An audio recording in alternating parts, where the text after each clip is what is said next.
आज आयुष में जो हम यूज़ कर रहे हैं that is we are using the second standard. आपके पास बुक जो आई है that is AYUSH second edition की स्टैंडर्ड है। फर्स्ट एडिशन के बाद उसमें कई सारी चीज़ों का इनपुट्स आए और उसके बाद we have come to the second edition. हमारे डायरेक्टरेट ऑफ आयुष में 3 दिन की NABH ट्रेनिंग रखवाई गई है जो कि क्वालिटी एक्रीडेशन के कॉन्टेक्स्ट में है। हमारे यहाँ पे मिक्स ऑफ द पार्टिसिपेंट्स हैं। Healthcare programs of Quality Council of India.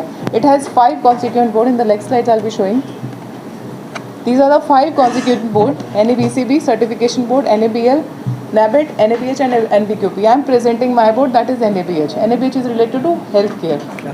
शहरी इलाकों में अवेयरनेस काफ़ी ज़्यादा हो जाती है, लेकिन ग्रामीण इलाकों में आपके डिपार्टमेंट की तरफ से किस तरह की अवेयरनेस की जा रही है? जो सवाल आपने पूछा ये बड़ा अच्छा सवाल है, बट मैं आपको इसके बारे में ये क्लैरिफाई कर दूं कि हमारी जो डिस्पेंसरीज हैं, most of the dispensaries are inaccessible and hard to reach areas. So जितनी एसेस रूरलिटी के साथ हमारे सिस्टम की है इतनी किसी दूसरे सिस्टम की नहीं है। As we have already announced, NABH itself is a ISCO accredited. I'll be showing it soon. And once you get NABH recognition, that means you are at par with the global benchmark. So any person who is visiting in the tourism in JNK, they'll recognize you. That is programme on implementation of NABH standards. अब हमें सवाल होगा ये standard क्या है। हमने बृहत्त्रयी पढ़ी है, लघुत्रयी पढ़ी है, कई सारी संहिताएं पढ़ी है। ये जो स्टैंडर्ड बुक आपको दी है ये क्वालिटी की संहिता है। आप इसको मान लीजिए कि ये क्वालिटी की संहिता है। संहिता हमें क्या देती है? ब्रॉड प्रिंसिपल्स देती है, गाइडलाइंस देती है। स्टैंडर्ड भी आपको ब्रॉड प्रिंसिपल्स और गाइडलाइंस देगा। आपका स्ट्रक्चर कैसा होना चाहिए ऑर्गेनाइजेशन में, हॉस्पिटल में, चाहे वो 5 बेड का हॉस्पिटल हो, 10 बेड। डायरेक्टर आयुष आज हमारे साथ हैं मोहन सिंह जी। आपको बता दूं कि आयुर्वेदिक हॉस्पिटल में 3 दिन का एक प्रोग्राम चलाया गया है जो लोगों के लिए बहुत फ़ायदेमंद होगा, उसके बारे में जानकारी भी देंगे सर आप। जी सर। हमारे डायरेक्टरेट ऑफ आयुष में 3 दिन की NABH ट्रेनिंग रखवाई गई है जो कि क्वालिटी एक्रीडेशन के कॉन्टेक्स्ट में है। हमारे यहाँ पे मिक्स ऑफ द पार्टिसिपेंट्स हैं। इसमें हमारे सर्विस डिलीवरी के लोग हैं, स्पेशलाइज्ड लोग हैं और साथ में हमारे जो लोग एडमिनिस्ट्रेटिव पोजीशंस पे हैं वो भी ट्रेनिंग के पार्टिसिपेंट्स हैं जी। इसका बेसिक हमारा ऑब्जेक्टिव ये है कि जैसे कि डे टू डे आयुष में बेहतरी हो रही है, आयुष की पहचान बढ़ रही है, लोगों में आयुष की एक्सेप्टेबिलिटी बढ़ रही है और हमारी तरफ से भी ये कोशिश है और हमारे additional chief secretary Shri Vivek Bhardwaj जी की तरफ से हमें डायरेक्शंस है कि आप हर एरिया में क्वालिटी को फोकस करिए, क्वालिटी लाइए। उसके लिए ये ज़रूरी था कि हमारे डॉक्टर साहिबान को जो कि ट्रीटमेंट प्रोवाइड करते हैं पेशेंट्स को, या कोई जो एडमिनिस्ट्रेटिव पोजीशंस पे काम कर रहे हैं उनको भी पता हो कि किन एरियाज़ को फोकस करना है, किन एरियाज़ में एम्फेसाइज करना है, सो दैट कि आने वाले कल में आहिस्ता आहिस्ता डे टू डे हर एरिया में इम्प्रूवमेंट लाई जा सके और पेशेंट की सेटिस्फेक्शन को बढ़ाया जा सके, पेशेंट की एक्सपेक्टेशन पे हम उतरें। ये एक इंटरनेशनल स्टैंडर्ड की ऑर्गेनाइजेशन है NABH। इससे ये जो बोर्ड है इनके इंटरनेशनल स्टैंडर्ड्स हैं और हमें उम्मीद है कि हमारे डॉक्टर्स को ये वेल अवेयर करेंगे और इसमें अच्छी तरह ट्रेन करेंगे और उसके बाद हम गैप एनालिसिस करने के बाद उन गैप्स को फिल करेंगे ताकि हमारे जो इंस्टीट्यूशंस हैं वो भी इंटरनेशनल लेवल पे आ जाएं। सर एक बात आपसे जानना चाहेंगे कि जैसे आपने कहा कि काफ़ी सारा सुधार लाया गया है, इसमें कोई शक नहीं है, इसमें कोई दो राय नहीं है, धीरे धीरे अब काफ़ी सुधार आया गया है। OPD की बात करें तो उसमें भी काफ़ी सारे पेशेंट दिखते हैं और अगर वार्ड्स की बात करें, वार्ड्स भी आपके द्वारा यहाँ पर बनाए गए हैं, लेकिन लोगों का जो विश्वास धीरे धीरे खो चुका था, अब उसे वापस लाने के लिए आप लोग क्या करने जा रहे हैं?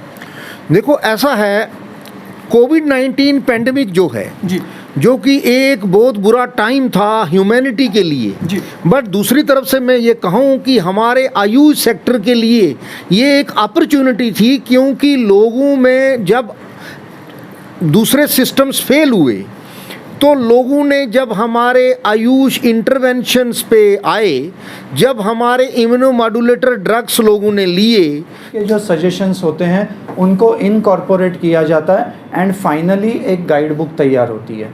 सो आज आयुष में जो हम यूज़ कर रहे हैं that is we are using the second standard. आपके पास बुक जो आई है that is AYUSH second edition की स्टैंडर्ड है। फर्स्ट एडिशन के बाद उसमें कई सारी चीज़ों का इनपुट्स आए और उसके बाद we have come to the second addition.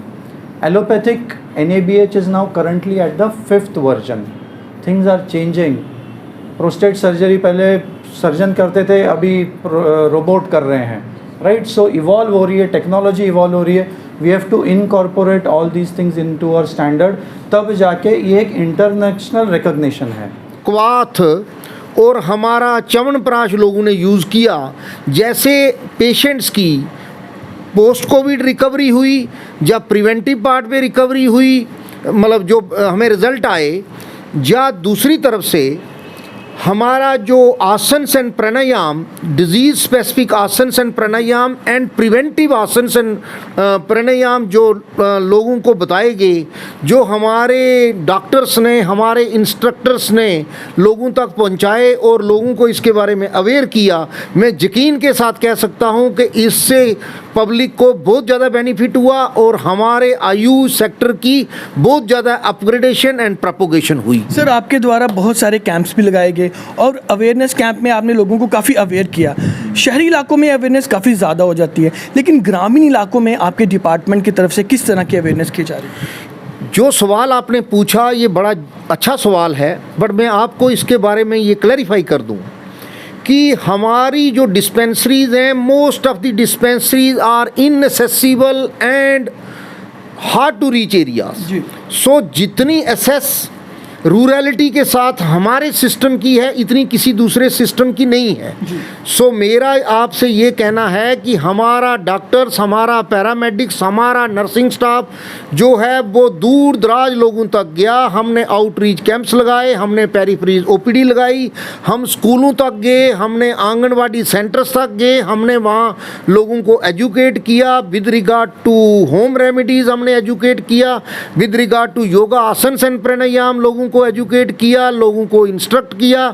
और मैं यकीन से कह सकता हूं कि हमारा जो होलिस्टिक हेल्थ केयर का मॉडल है वो आज की डेट में घर घर तक पहुंच चुका है और यही हमारे ऑनरेबल प्राइम मिनिस्टर का मिशन है कि आयुष आपके द्वार, हर घर तक आयुष पहुँचे, योगा प्राणायाम हर घर तक पहुँचे, उस दिशा में हम बराबर काम कर रहे हैं। सर, इतनी ज़्यादा इम्प्रूवमेंट के बाद भी अगर देखा जाए तो गवर्नमेंट मेडिकल कॉलेज की बात करें तो हैवी रश वहाँ पर आता है, लेकिन आज भी लोग ना आयुर्वेदिक हॉस्पिटल की तरफ बहुत कम करते हैं, तो लोगों को क्या मैसेज देंगे आप? देखो, मैं आपको ये फिर कहना चाहता हूँ कि जो डिजीज़, इसमें कोई दूसरी राय नहीं है कि इमरजेंसी सिस्टम के लिए लोग एलोपैथिक की तरफ ज़्यादा अट्रैक्टेड हैं, लोग जाते हैं, हर आदमी इंस्टेंट रिलीफ चाहता है। मगर देयर आर सर्टन डिजीज़ जो कि क्रॉनिक डिजीज़ हैं, जैसे dermatological disease, musculoskeletal disease, GI tract disease और कुछ काफ़ी migraine, there are many other panchakarma जो हमारी जो थेरेपी है। हमारा शार सूत्रा एक ऐसा एनोरेक्टल डिजीज़ का हमारा शोकेसिंग एरिया है। कुछ हमारे एरियाज ऐसे हैं जहाँ पे बहुत बढ़िया तरीके से एलोपैथिक सिस्टम के साथ इंटीग्रेशन की जा सकती है।